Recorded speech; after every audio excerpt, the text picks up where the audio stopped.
గౌడ్ గారికి, అదేవిధంగా మాజీ మంత్రులు లక్ష్మారెడ్డి గారికి, ఎమ్మెల్యే ఆల వెంకటేశ్వర గారికి, అదేవిధంగా ఎమ్మెల్సీ వాణిదేవి గారికి, గిడ్డంగుల మాజీ చైర్మన్ రజనీ సాయిచంద్ గారికి, అదేవిధంగా స్పోర్ట్స్ చైర్మన్ వెంకటేశ్వర రెడ్డి గారికి, వేదిక పైన చాలామంది పెద్దలు ఉన్నారు, మాజీ మార్కెట్ చైర్మన్లు రామకృష్ణారెడ్డికి, మా నాన్నరెడ్డి గారికి, మన భువనగిరి చిట్ట బాలకృష్ణారెడ్డి గారికి, అదేవిధంగా గౌరవ జెడ్పీటీసీలకు, గౌరవ ఎంపీలకు, సింగిల్ విండో చైర్మన్లకు, మాజీ మార్కెట్ చైర్మన్లకు, అదేవిధంగా రైతు కోఆర్డినేటర్లకు, ఇక్కడ విచ్చేసిన ఎంపీటీసీలకు, ఎంపీపీలకు, అదేవిధంగా మాజీ సర్పంచ్లకు, రైతు కోఆర్డినేటర్లకు, చాలా ముఖ్యమైన కార్యకర్తకు అందరికీ నమస్కారాలు. జై తెలంగాణ, జై తెలంగాణ. ముఖ్యంగా ఈ మధ్యన కొత్త స్లోగన్స్ వినబడుతున్నాయి. మన రాంబాల్ గారు గుర్తప్పుడు చాలామంది తెలంగాణ ఉద్యమంలో చేసినప్పుడు చనిపోయినాడు. మన శేఖరు, పాటిగడ్డ శేఖరు తెలంగాణ బిల్లు ఎంతముందు చాలా ఉద్యమంలో పాటలు పాడి చాలా ఉద్యమాల్లో పాల్గొన్నాడు. పాటల రూపేణా అన్ని వివరించాడు. తెలంగాణ బిల్లు పాస్ అయింది అన్నప్పుడే షాద్నార్ చౌరలో సంతోషతోటి పాట పాడుతూ హార్ట్ అటాక్ వచ్చి చచ్చిపోయాడు. ఒక్క పార్టీ నాయకుడు రాలేదు, సానుభూతి చూపలే, సానుభూతి తెలుపలే, రాలేదు. ఎంతోమంది ఊస రాలేదు. ఎంత మనం బయటికి వెళ్తే ఎంత హీనంగా చూసేదంటే మనను వీళ్ళు తెలంగాణ ఆగం చేయదలుచుకున్నారు, తెలంగాణ పాడు చేయదలుచుకున్నారు, ఏరో వాళ్ళు పరిపాలిస్తారు కాబట్టి మనం బతున్నాము, మన తెలంగాణ వస్తే తెలంగాణ పరిపాలించే తెలివితేటలు ఎవరున్నాయని చాలామంది ఎక్కించారు. ఇది నక్సలైత రాజ్యం అవుతుంది, ముస్లింల రాజ్యం అవుతుందని చాలా అనుమానాలు వ్యక్తం చేశారు. అదేవిధంగా అట్లా అవమానించోళ్ళు మేము షాద్నార్ చౌరస్కి రావాలంటే అంత బనాయించోళ్ళు ఇప్పుడు చాలా నీతులు మాట్లాడతారు. మీరు అర్థం చేసుకున్న కాంగ్రెస్ అంటే ఇచ్చిందట తెలంగాణ, సరే ఇచ్చింది, మరి తెలంగాణ తీసుకుపోయి ఆంధ్రలో కలిపింది ఏ పార్టీ? అప్పుడు state reorganization commission chairman Fazal Ali గారు స్పష్టంగా చెప్పారు, తెలంగాణ వారు అమాయకులు, మంచోళ్ళు, వీళ్ళని తీసుకుపోయి ఆంధ్రలో కలిపితే వాళ్ళు తెలంగాణ నష్టపోతారు అని చెప్పంగా కూడా వాళ్ళు ఆంధ్రలో ఉన్న కాంగ్రెస్ నాయకుల ఒత్తిడి వల్ల బలవంతాన్ని తీసుకుపోయి ఆంధ్ర కలిపారు. కాబట్టి ఆంధ్ర కలిపిన ముఖ్యంగా ఆ సమైక్య రాష్ట్రంలో ఎక్కువ నష్టపోయింది మన పాలమూర్తిలోనే. అప్పుడే మన తెలంగాణ మనకుంటే ఈ నీళ్ల పంచాయతీ లేకపోవు, రాయచూరు అవన్నీ ప్రాంతాలు మన ప్రాంతాలు కానీ ఏ పంచాయతీ లేకపోవు. అదేవిధంగా మా రాష్ట్రం మాకు కావాలంటే 1960లో పిట్టల కాల్చాడు కాల్చాల్సింది కాంగ్రెస్ ప్రభుత్వం, బ్రహ్మానంద రెడ్డి గారు ముఖ్యమంత్రి. అప్పుడు కాంగ్రెస్ పార్టీ లేదా? ఇన్ని పోరాటాలు జరిగితే చేయనప్పుడు ఇప్పుడేట్లు ఇచ్చారు? ఒత్తిడి, ఉద్యమం ఒత్తిడికి లొంగి.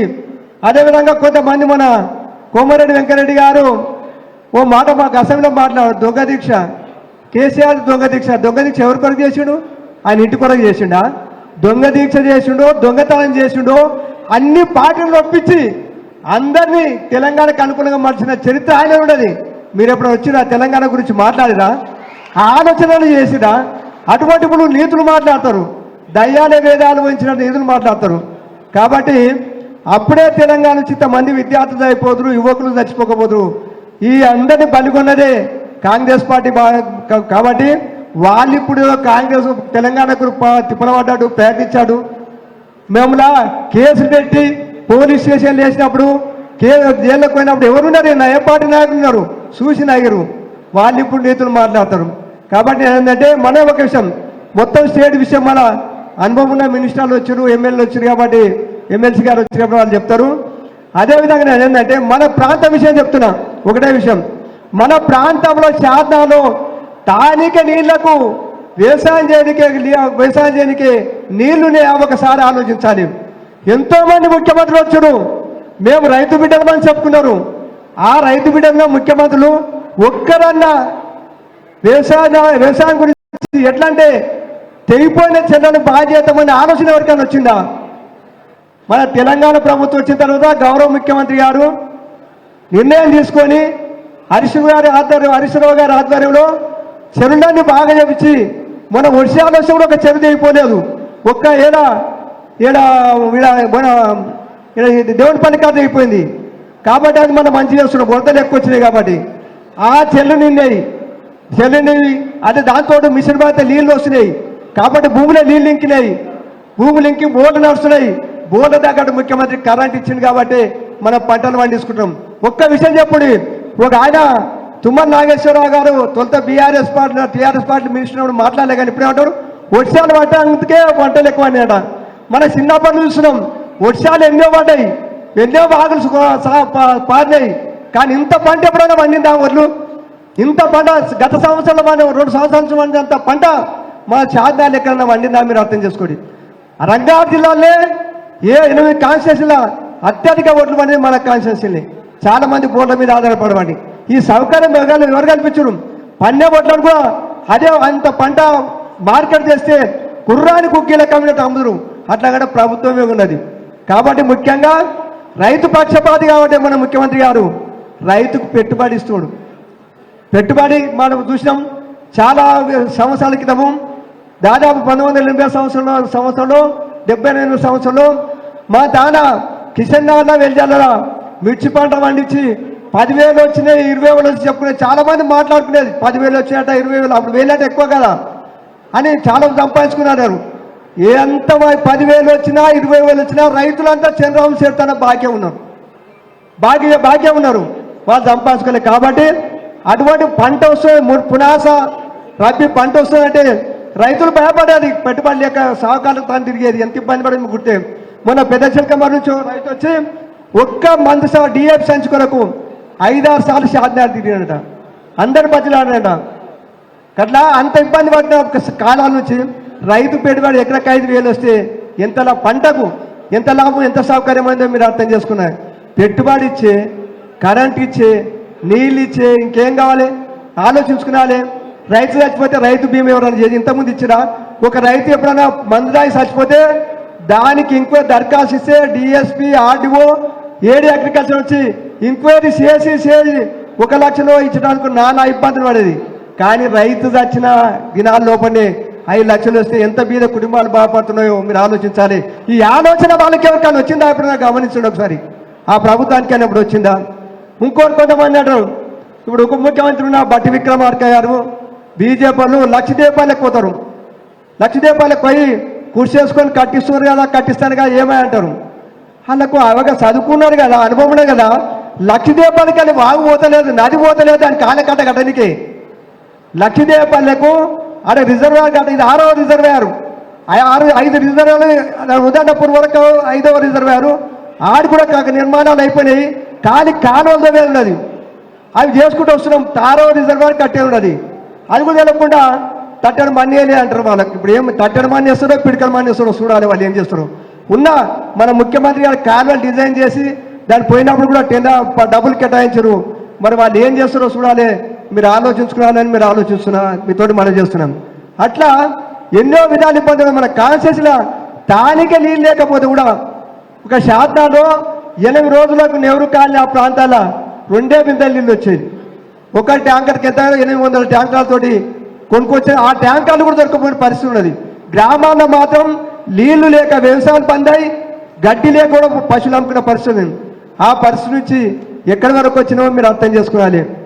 ఒకసారి సంక్షేమ కార్యక్రమాలు చూస్తే భారతదేశంలో ఎక్కడ లేని విధంగా, ఏ రాష్ట్రం లేని విధంగా అభివృద్ధి కార్యక్రమాలు కానీ సంక్షేమ కార్యక్రమాలు మన రాష్ట్రంలో జరుగుతున్నాయి. ఈ మధ్య చూస్తున్నాం, మొన్ననే రైతు బంధు ఎంత లాభం, రైతు బంధు వస్తుంది రాలేదని కూడా చాలా మంది బాధపడుతున్నారు. కాబట్టి ఎన్ని సౌకర్యాలు ఇన్ని అభివృద్ధి జరిగినప్పుడు వాళ్ళు ఇప్పుడు వచ్చి ఏం చేస్తారో చెప్పాలి. ముఖ్యంగా నారాయణపేట మాజీ ఎమ్మెల్యే మా రాయకల్లా పుట్టి పెరిగిన రాజేందర్ రెడ్డి గారిని స్వాగతం పలుకుతున్నాం, రాజేందర్ రెడ్డి స్వాగతం పలుకుతున్నాం. అదేవిధంగా మీరు అన్నీ చూస్తున్నారు, అభివృద్ధి కార్యక్రమాలే కానీ సంక్షేమ కార్యక్రమాలు ఏ విధంగా జరుగుతూ చూస్తున్నారు. ముఖ్యంగా మనకు ఆడపడుచులతో మనం చేస్తుంటే తాగునీళ్ళకి ఎంతో ఇప్పుడు గ్రామాల్లో కూడా ఇబ్బంది పడడం. అటువంటి ఇంటికే మంచినీళ్ళు ఈ బాటల్లో కూడా కెమికల్స్ కలుగుతాయి, మంచిది కాదు. కానీ మనకు కమ్మదాంలో మంచిగా ఉడబోసి ఇస్తున్నారు కాబట్టి మంచిలు ఆరోగ్యానికి మంచి డాక్టర్లు చెప్తారు కాబట్టి అటువంటి నీళ్ళు ఇచ్చిన చరిత్ర కేసీఆర్ గారిది. కేసీఆర్ గారి ఉద్యమంలో ఎవరన్నా సహకరించినా, ఏ పార్టీలో సహకరించినా, ఇప్పుడు అసెంబ్లీలో మాట్లాడేటప్పుడు వ్యక్తిగతంగా చెప్తాడు, వ్యక్తిగత విషయాలు చెప్తాడు. నా ఇంట్లో పంచాలు పెట్టుకుని వాళ్ళు భార్య భర్తలని అదొకటి తీసుకో. మాకు పని ముఖ్యమంత్రి గారు మాట అంటలేడు, పని ఆమె చెప్పిండు, పని అని చెప్పిండు, వాళ్ళు భార్య భర్తలు కొట్లాడుతారంట కానీ మాట అంటలేడు. అన్నీ అంటున్నాడు, ఏమనాలి అనాలి. కాబట్టి మేము అనేదంటే మన కార్యకర్తలు కూడా చాలామంది మంచినే సూచనలు ఇచ్చిండు. ముఖ్యంగా ఏంటంటే మన మంత్రి గారికి చెప్పాను, మాజీ మంత్రి గారు చెప్పానంటే చాలామంది బీఆర్ఎస్ పార్టీ అంటే కొద్దిగా యాక్సెప్ట్ చేస్తున్నారు, దాని గురించి ఆలోచించాలి, కొద్దిగా ఆలోచన అది చాలామంది ఆలోచిస్తారు. ఇంకోటి ఏంటంటే నా మీద ఒక అభియోగం ఉన్న సార్, నాకేమో చెడ్డ చేయలే కానీ చాలామంది లీడర్లు ఉన్నోళ్ళు కార్యకర్తలు లీడర్లు ఏమంటే ఇన్నిసార్లు ముఖ్యమంత్రితో కలుపుతలేడు, హరీష్ రావు గారితో కలుపుతలేడు, కేటీఆర్ తోటి కలుపుతలేడు అన్నది. మీరు ఇప్పుడు జర విశ్రాంతి ఉంటారు కానీ ఇది ఒక్కటి పరిశీలించాలని మీతోటి మనం చేస్తున్నా. ఇది ఒక్కటే నా మీద ప్రతిమది ఏం లేదు, ప్రతిమ ఏం లేదు.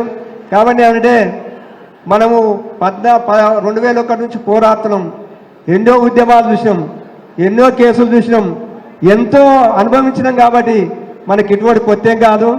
చాలామంది కార్యకర్తలు మంచోళ్ళు ఉండరు.